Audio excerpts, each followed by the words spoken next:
If you're a variety streamer, finishing a game can be gratifying as well as daunting. What do you play next? What will my audience like to see? If you ask them though, they'll probably say like, I'd watch you play anything, which really isn't that helpful. If you're in this spot, the problem is that you don't really have a niche. Now, you might scoff and be like, yeah, of course I don't have a niche. I'm a variety streamer.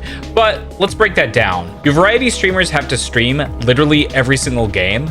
No, of course not. For me, there are 4 main pillars of my content. The first is action games like Dark Souls, Bayonetta, or Nier. I think these games lead to a lot of good clips because usually I do something stupid in the game. The next is horror games like Resident Evil or Deadly Premonition or Silent Hill. These I get really scared, so that's good clips too. The third is weeb/anime games. Audience Sama is a weeb and so am I.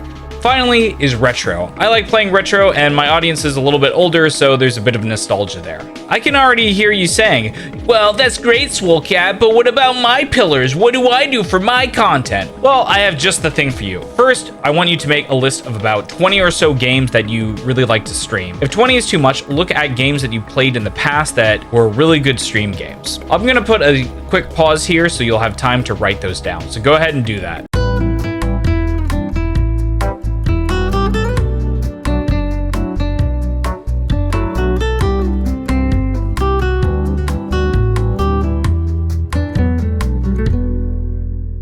Now that you have your list, let's try to categorize them.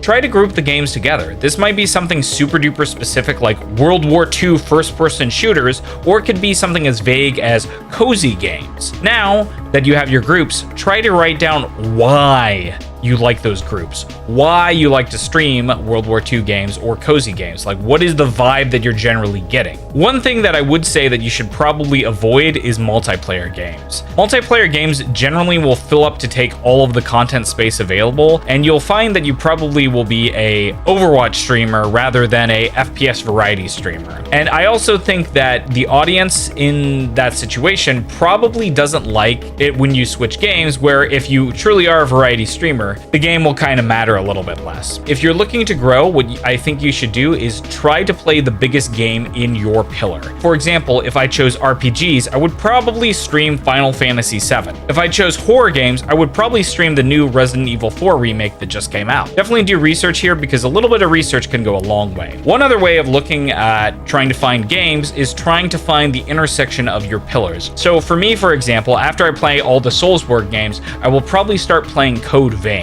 Code Vein has been described as anime Dark Souls. Makes sense, right? Another game that I have had my eye on is Sweet Home for the NES. This is a retro horror survival RPG game that inspired the first Resident Evil. And that's all I really wanted to talk about. I hope this method of categorization can help you find what to play next. I will see you later. Bye.